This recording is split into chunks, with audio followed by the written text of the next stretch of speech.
নমস্কাৰ তোমালোক সকলোৰে বিপুল দাবিত আজি আমি লৈ আহিছো কোষ জীৱতত্ত্ব cell biology class 12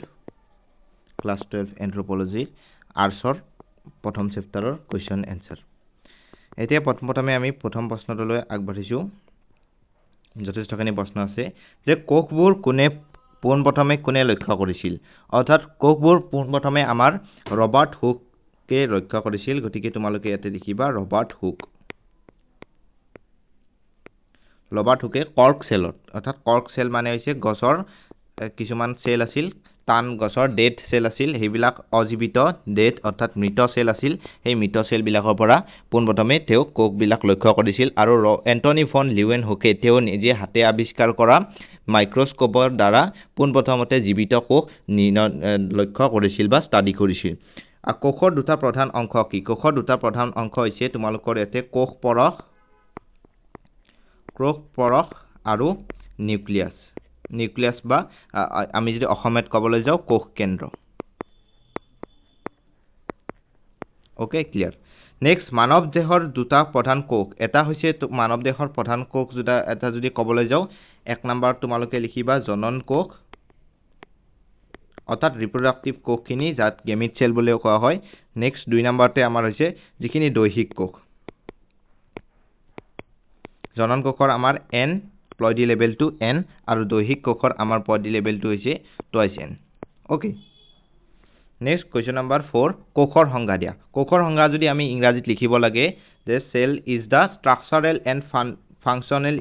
unit of life fundamental structural and functional unit তোমালোকে অসমীয়া মিডিয়ামৰ খিনিও ভালকে লিখি লবা এবাৰ ইংৰাজীত কাৰণ ইংৰাজীত লিখিলে তোমাৰ অলপ দেখাত ভাল হ'ব structural and functional unit of life অৰ্থাৎ ক'ব পাৰা যে কোষ মানে হৈছে জীৱদেহৰ মৌলিক গঠনৰ একক বা জীৱদেহৰ আটাইবোৰ কাৰ্য পুংখানুপুংখভাৱে কৰিবলৈ কোষৰ সহায়ত লোৱা হয় আৰু কোষ হৈছে জীৱদেহৰ ন্যূনতম আধাৰ নেক্সট আমি যদি চাওঁ কোষ বিভাজন বুলিলে কি বুজা অৰ্থাৎ কোষ বিভাজন হৈছে এটা প্ৰক্ৰিয়া অৰ্থাৎ যি প্ৰক্ৰিয়াৰ দ্বাৰা কোষে তাৰ অনুৰূপ আপত্য কোষৰ সৃষ্টি কৰে তাক কোষ বিভাজন বুলি কোৱা হয় মই এটা ডেফিনেশ্যনটো লিখি দিয়া নাই দীঘল প্ৰশ্নোত্তৰবিলাক মই কৈ দিম আৰু টান বানানবিলাক তোমালোকক লিখি দিম টান স্পেলিংবিলাক তোমালোকক লিখি দিম যাতে তোমালোকে শুনি ধুনীয়াকৈ লিখি ল'ব পাৰা যিহেতু ক্লাছ 12ত আছা তোমালোকে শুনি লিখাৰ ধৈৰ্যখিনি আহিছে এটা কোষ বিভাজনৰ ধাৰণা পোনপ্ৰথমতে কোনে দাঙি ধৰিছিল অৰ্থাৎ কোষ বিভাজনৰ ধাৰণা পোনপ্ৰথমতে হফমেষ্টাৰে দাঙি ধৰিছিল এইটো টান বানান মই তোমালোকক লিখি দিলো নেক্সট কোৱেশ্চন নম্বৰ 7 মাইটোসিছ কোষ বিভাজনৰ স্তৰ কেইটা মিয়োসিছ বেলেগ আৰু মাইটোসিছ বেলেগ মাইটোসিছ হৈছে হ্ৰাসকৰণ মাইটোসিছ মানে হৈছে তোমালোকৰ ইয়াতে হ্ৰাসকৰণৰ কোষ বিভাজনৰ এই স্তৰ হৈছে 4টা তোমালোকে যদি লিখিবলৈ বিচাৰা ইংৰাজীত লিখি দিব পাৰা যে কোষ বিভাজনৰ প্ৰধান স্তৰ 4টা মাইটোসিছ হৈছে আৰু এইটো মাইটোসিছ আছে গতিকে মাইটোসিছ মানে হৈছে তোমালোকৰ হ্ৰাসকৰণ নহয় তোমালোকৰ ইকুৱেশ্যনেল ডিভিজন মই ইংৰাজীত লিখাই ফটকে অলপখিনি মিলাই গৈছে মাইটোসিছ মানে হৈছে ইকুৱেশ্যনেল ডিভিজন সমানুপাত বিভাজন মিয়োসিছ মানে হৈছে হ্ৰাসকৰণ এটা মাইটোসিছৰ প্ৰধান স্তৰ হৈছে 4টা তোমালোকে জানা যে প্ৰফেজ মেটাফেজ এনাফেজ টেলোফেজ এতিয়া ক্ৰোমোজোম শব্দটো পোনপ্ৰথমতে কোনে বৰ্ণনা কৰিছিল অৰ্থাৎ ক্ৰোমোজোম শব্দটো পোনপ্ৰথমবাৰে ষ্টেট বাৰ্জাৰে পোনপ্ৰথমতে বৰ্ণনা কৰিছিল ওকে ক্লিয়াৰ এইবিলাক এক নম্বৰীয়া কোৱেশ্চন মানৱ শৰীৰত থকা টোটেল ক্ৰোমোজোমৰ সংখ্যা কিমান ক্ৰোমোজোমৰ সংখ্যা আমাৰ 23 জোৰ মানে হৈছে এজোৰত দুটাকৈ গতিকে 23 জোৰত আমাৰ 46 ডাল অৰ্থাৎ 46 ডাল এটা মানৱ ক্ৰোমোজোমত থকা প্ৰটিনৰ নাম কি এটা হৈছে হিষ্টন প্ৰটিন এণ্ড এটা হৈছে নন হিষ্টন প্ৰটিন অৰ্থাৎ অসমীয়াত যদি লিখো তে আমাৰ হ'ব এটা হিষ্টন প্ৰটিন আৰু এটা হৈছে অহিষ্টন প্ৰটিন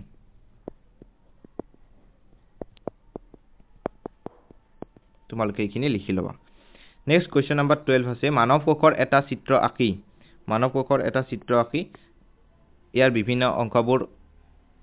দেখুৱা তোমালোকে এইটো কিতাপৰ পৰা এইটো ফ্ৰম বুক বুকৰ পৰা এজ ইট ইজ তোমালোকে এজ ইট ইজ কপি কৰি তোমালোকে ধুনীয়াকৈ আঁকি ল'বা যাত জনন কোষ বা দৈহিক কোষ দুটাই আঁকিবা নেক্সট মাইটোসিছৰ কোষ বিভাজনৰ বৰ্ণনাটো লিখা এইটো মই কৈ দিব লাগিব তোমালোকে চাই যাবা মাইটোসিছ হৈছে এনে এক বিভাজন প্ৰক্ৰিয়া যাৰ দ্বাৰা জীৱদেহৰ কোষবোৰ বুদ্ধি আৰু বিকাশৰ লগত জড়িত তেনে বিভাজনক মাইটোসিছ বোলা হয় এতিয়া জীৱদেহৰ কোষৰ সংঘটিত হোৱা মাইটোসিছ বিভাজনে বিশ্বজনন আৰু ক্ষুদ্ৰ আকৃতিৰ প্ৰাণীৰ দেহৰ পৰা আৰম্ভ কৰি বৃহৎ আকৃতিৰ যিকোনো প্ৰাণীৰ দেহকোষত একে বিভাজন পোৱা যায় অৰ্থাৎ জীৱদেহত যদি আমাৰ কোনো এটা ঠাইত তোমালোকে লিখি যাবা কন্টিনিউ কৰি যে জীৱদেহত যদি আমাৰ কোনো এটা ঠাইত কেতিয়াবা কিবা কাৰণত কোষৰ ক্ষয় হয় অৰ্থাৎ কেতিয়াবা যদি আমাৰ কোষৰ মানে ক্ষয় হয় বা কেতিয়াবা যদি কোবা আমাৰ জাগাত ধৰা ছাল এৰুৱাই গ'ল বা কোনোবা এটা ঠাইৰ মাচুল তোমাৰ ডিষ্ট্ৰয় হ'ল তো সেইখিনি সময়ত তোমালোকে লিখিবা কন্টিনিউ কৰিবা জীৱদেহত যদি আমাৰ কেতিয়াবা কোষৰ ক্ষতি হয় বা কোনো অংশৰ ক্ষতি হয় সেই ক্ষতি তৎক্ষণিকভাৱে পূৰ কৰাত সহায় কৰে মাইটোসিছ কোষ বিভাজন প্ৰক্ৰিয়াই এই প্ৰক্ৰিয়াত তোমালোকে লিখিবা টোটেল এই প্ৰক্ৰিয়াত মুঠতে এই প্ৰক্ৰিয়া চাৰিটা স্তৰত বিভক্ত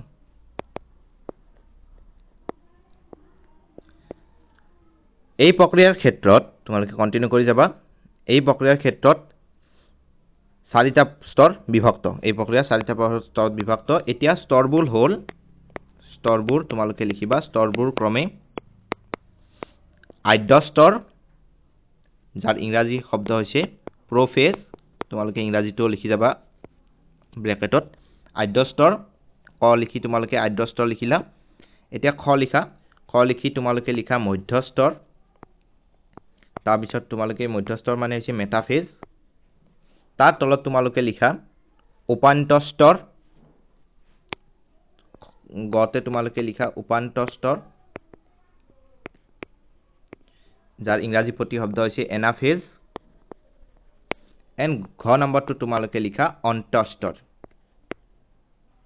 যাৰ ইংৰাজী প্ৰতিশব্দ হৈছে টিলোফেজ এতিয়া তোমালোকে আদ্য স্তৰৰ বিষয়ে দুআষাৰমান লিখা এই কোষ বিভাজনৰ আদ্য স্তৰ হৈছে মাইটোসিছ কোষ বিভাজনৰ প্ৰথমটো স্তৰ ওকে তো এই স্তৰত আৰম্ভণিৰ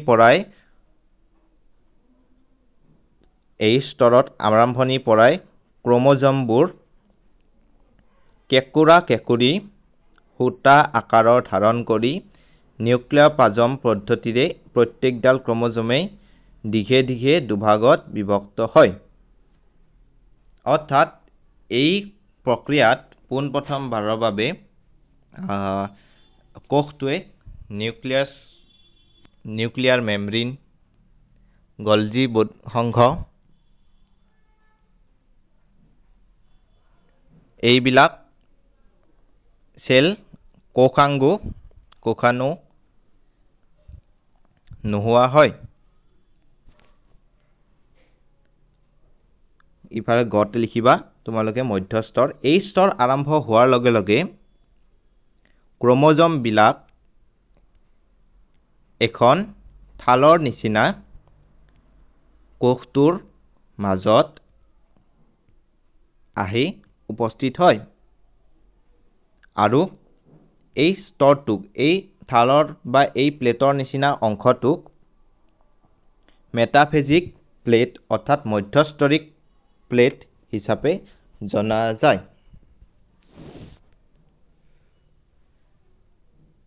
আৰু ইয়াক বহু ক্ষেত্ৰত মহুৰা আকৃতিৰ অংশ বুলিও কোৱা হয় নেক্সট তোমালোকে লিখিবা উপান্ত স্তৰ বা এনাফেজ এইটোত লিখিবা ক্ৰোমেটিড সংকুচিত হৈ বিপৰীত ক্ৰোমেটিডবোৰ সংকুচিত হৈ বিপৰীত মেৰুৰ ফালে গতি কৰিবলৈ আৰম্ভ কৰে। আন্তঃ স্তৰত তোমালোকে লিখিবা উপান্তৰ স্তৰত হোৱা গতিৰ শেষৰ ফালে ক্ৰমজমবোৰ দুই কাষৰ মেৰুত স্তূপ হয় আৰু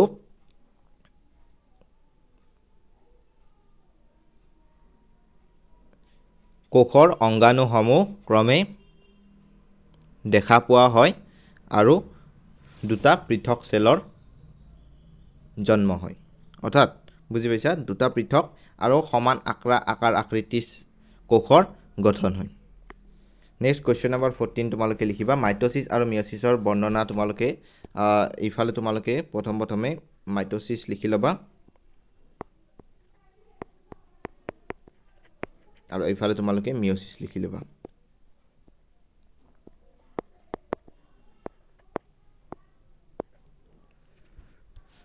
প্ৰথম কটো তোমালোকে লিখিবা মাইটোসিছ হৈছে সমানুপাতিক কোষ বিভাজন প্ৰক্ৰিয়া। অৰ্থাৎ মাইটোসিছ হৈছে সমানুপাতিক কোষ বিভাজন প্ৰক্ৰিয়া। এতিয়া তোমালোকে মিয়োসিছ লিখিবা মিয়োসিছ হৈছে হ্ৰাসকৰণ কোষ বিভাজন প্ৰক্ৰিয়া। এটা খতে লিখিবা খতে তোমালোকে কন্টিনিউ কৰিবা মাইটোসিছৰ ক্ষেত্ৰত প্ৰধানত চাৰিটা স্তৰত কোষ বিভাজন সম্পন্ন হয়। সম্পন্ন হয়। তেতিয়া ইয়াৰ ফালে লিখিবা খতে মিয়োসিছৰ ক্ষেত্ৰত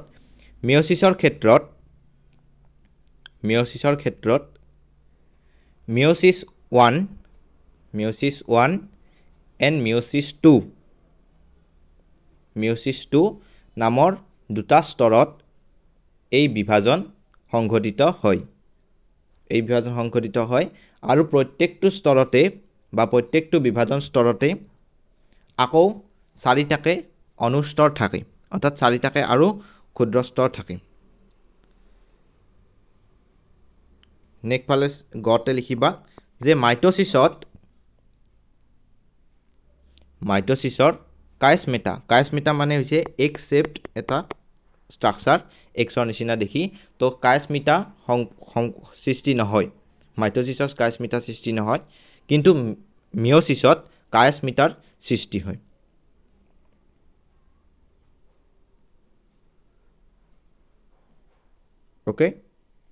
তোমালোকে লিখিলা মাইটোসিছ তোমালোকে লিখা আছে মাইটোসিছ দৈহিক কোষৰ বৃদ্ধি আৰু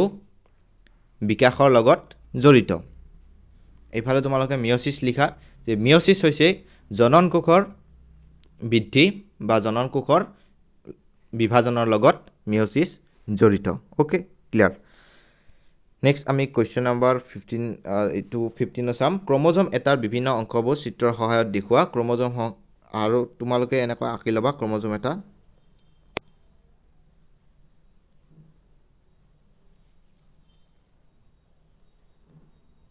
আগতে অলপ মোৰ খেলিমেলি হ'ল এইফালে তোমালোকে ধুনীয়াকৈ আঁকি ল'বা এনেকৈ ক্ৰমোজম এটা আঁকি ল'বা। এইফালে তোমালোকে এইটো হ'ব তোমালোকৰ চেন্ট্ৰমিয়াৰ এই দুডাল হৈছে আমাৰ ক্ৰোমাটিড অসমীয়াটো লিখিব পাৰা। এইবিলাক হৈছে আমাৰ DNA থাকিব ইয়াতে এইবিলাক তোমালোকে কিতাপৰ পৰা এইটো ছবি আঁকিবা। মই ভাবোঁ যে তোমালোকে পাৰিবা এইটো কিতাপৰ পৰা আঁকিব। নেক্সট কুৱেশ্যন নম্বৰ 16 ক্ৰমোজমৰ বিভিন্ন ভাগসমূহ বৰ্ণনা কৰা। অৰ্থাৎ ক্ৰমোজমৰ বিভিন্ন ভাগসমূহ আমাৰ ইয়াতে কিতাপত আছে তোমালোকে চিত্ৰটো আঁকি ধুনীয়াকৈ কিতাপৰ পৰা যি পইণ্টত আছে তোমালোকে ক্লিয়াৰ কৰি ল'বা। নেক্সট নিউক্লিক এচিড কেই প্ৰকাৰৰ আৰু কি কি? নিউক্লিক এচিড হৈছে দুই প্ৰকাৰৰ। নিউক্লিক এচিড হৈছে তোমালোকে লিখিবা দুই প্ৰকাৰৰ। একতে তোমালোকে লিখিবা DNA দুইটা তোমালোকে লিখিবা RNA। ডিএনএৰ ফুল ফৰ্ম তোমালোকে লিখিবা অসমীয়াতে লিখিবা ডিঅক্সিৰিবো অক্সিৰাইবো নিউক্লিক এসিড মই সংক্ষেপে লিখিছো আৰু এইটো হ'ব আমাৰ ৰাইবো নিউক্লিক এসিড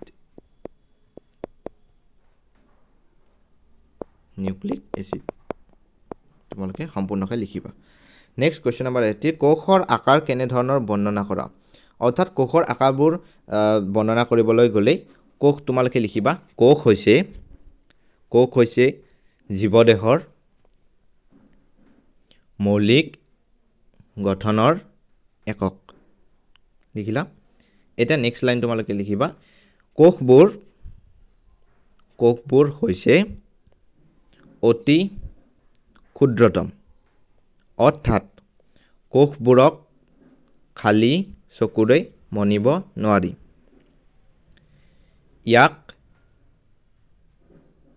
ইয়াৰ অধ্যয়ন কৰিবলৈ বা ইয়াক স্পষ্টভাৱে চাবলৈ আমি অনুবীক্ষণ যন্ত্ৰৰ সহায় ল'ব লাগে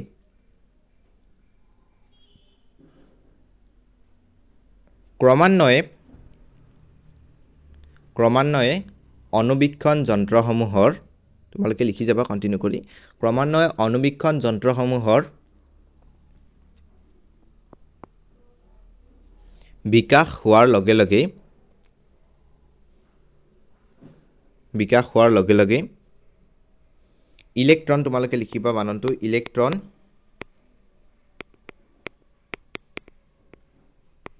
অনুবীক্ষণ যন্ত্ৰৰ আৱিষ্কাৰ হয় ক্ৰমান্বয়ে অনুবীক্ষণ যন্ত্ৰসমূহৰ বিকাশ হোৱাৰ লগে লগে ইলেক্ট্ৰন অনুবীক্ষণ যন্ত্ৰৰ আৱিষ্কাৰ হয় আৰু এই ইলেক্ট্ৰন অনুবীক্ষণ যন্ত্ৰৰ সহায়ত কোষৰ ভিতৰত থকা ক্ষুদ্ৰাতিতম ক্ষুদ্ৰ কোষ অংগাণুসমূহ বিশদভাৱে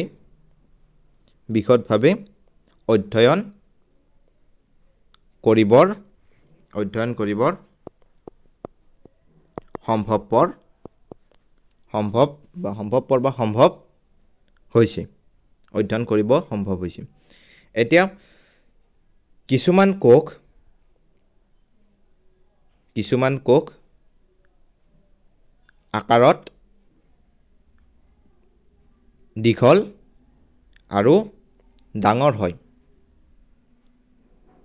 যাক আমি খালি চকুৰে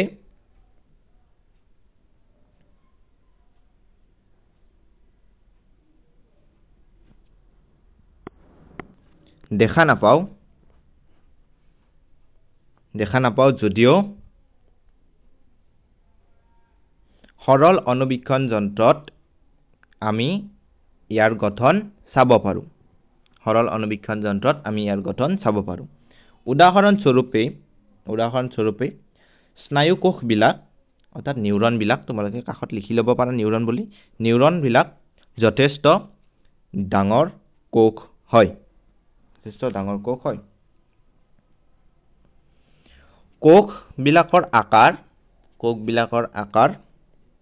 কোষবিলাকৰ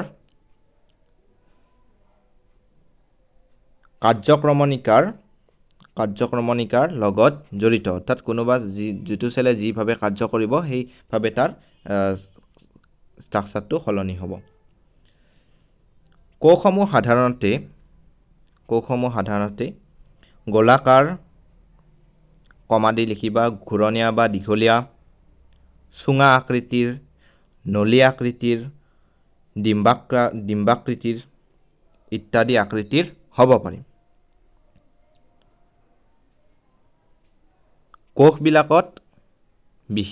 কোষবিলাকত বিশেষভাৱে দুটা অংশ থাকে সেই অংশ দুটা হৈছে কোষ পৰখ আৰু কোষ কেন্দ্ৰ নেক্সট মাইটোসিস আৰু মিয়োসিস শব্দ দুটা প্ৰথমে কোনে ব্যৱহাৰ কৰিছিল তো মাইটোসিস আৰু মিয়োসিস শব্দ দুটা পোনপ্ৰথমে ফ্লেমিঙে ব্যৱহাৰ কৰিছিল। ফ্লেমিঙে ব্যৱহাৰ কৰিছিল মাইটোসিছ শব্দটো আৰু মিওসিছ শব্দটো ব্যৱহাৰ কৰিছিল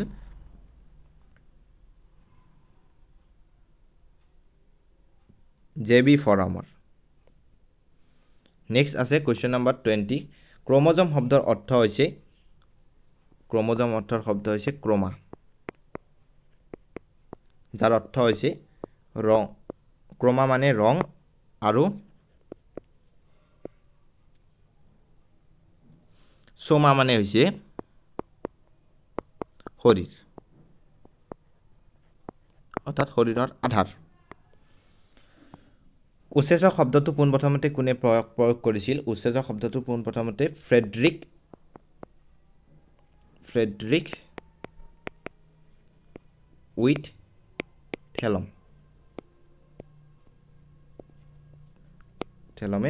উইথেলম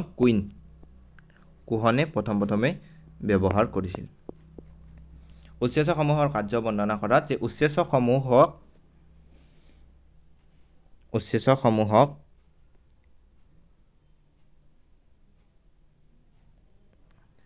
উৎসেচকসমূহ হৈছে, বা এনেকৈ লিখিবা তোমালোকে, উৎসেচকসমূহ হৈছে জীৱদেহৰ বাবে যথেষ্টখিনি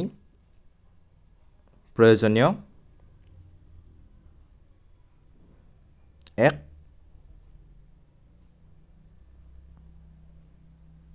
কাৰ্যব্যৱস্থা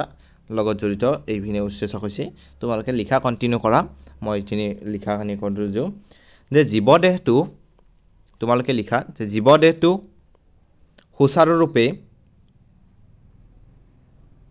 সুচাৰুৰূপে আৰু সুসংগঠিতভাৱে, অৰ্থাৎ তোমালোকে লিখা আৰম্ভ কৰা, জীৱদেহটো সুচাৰুৰূপে আৰু সুসংগঠিতৰূপে পৰিচালনা কৰাত উৎসেচকসমূহৰ যথেষ্ট ভূমিকা আছে। জীৱদেহৰ ভিতৰত যথেষ্ট সংখ্যক ৰাসায়নিক বিক্ৰিয়া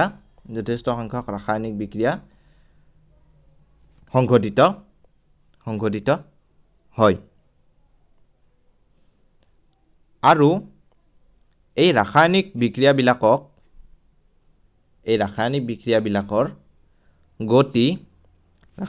বিক্ৰিয়াবিলাকৰ গতি অৰ্থাৎ স্পীডটো দ্ৰুত কৰিবলৈ, উৎসেচকসমূহে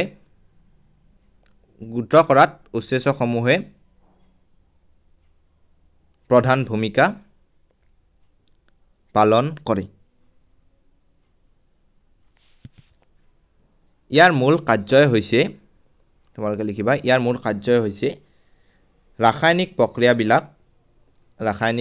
ৰাসায়নিক বিক্ৰিয়াবিলাক দ্ৰুত গতিলৈ ৰূপান্তৰিত কৰা। উৎসেচকবোৰ হৈছে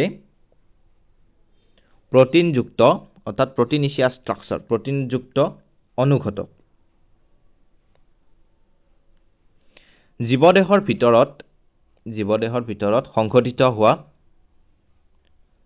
ৰাসায়নিক বিক্ৰিয়াবিলাক যেনে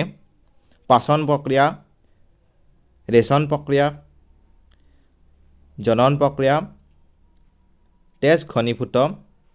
আদি সকলোবোৰ কাৰ্যতে উৎসেচকে প্ৰধান ভূমিকা পালন কৰে। অৰ্থাৎ উৎসেচকসমূহক বাদ দি জীৱদেহৰ সুচাৰুৰূপে পৰিচালন আৰু ৰাসায়নিক বিক্ৰিয়া সংগঠন কল্পনাৰ অতীত। নেক্সট ইয়াতে তোমালোকে লিখিবা যে উৎসেচকবোৰৰ কিছুমান প্ৰধান কাম হৈছে, তাৰপিছত ক খ দি লিখিবা যে সংকেত পৰিৱৰ্তক বা ট্ৰান্সফাৰত, তাৰপিছত শক্তি উৎপাদন, তাৰপিছত লিখিবা আয়ন পাম্প, প্ৰতিৰক্ষা আৰু নিৰ্মলন, আৰু কোষ নিয়ন্ত্ৰণ। তোমালোকে লিখা যে কোষ নিয়ন্ত্ৰণ আৰু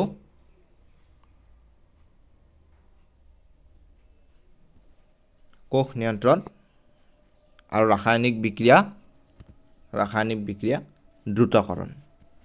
এনেকুৱা ধৰণে হৈছে উচ্চাৰণৰ কামবোৰ তোমালোকে মিলাই ধুনীয়াকৈ লিখি দিবা। ধন্যবাদ। তো আজি ভিডিঅ'টো কেনেকুৱা লাগিলে জনাবা।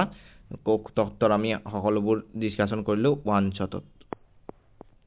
ভাল লাগিলে ভিডিঅ'টো নিশ্চিতভাৱে লাইক এটা কৰিবা, যথেষ্টখিনি কষ্ট আছে, গতিকে লাইক এটা কৰিবা আৰু শ্বেয়াৰ কৰি দিবা লগৰ বন্ধু বান্ধৱীক। আৰু নতুন যদি ভিডিঅ'টো চাই আছা চেনেলত আমাৰ ছাবস্ক্ৰাইব কৰিবলৈ নাপাহৰিবা। পৰৱৰ্তী চেপ্টাৰবিলাক আহি আছে।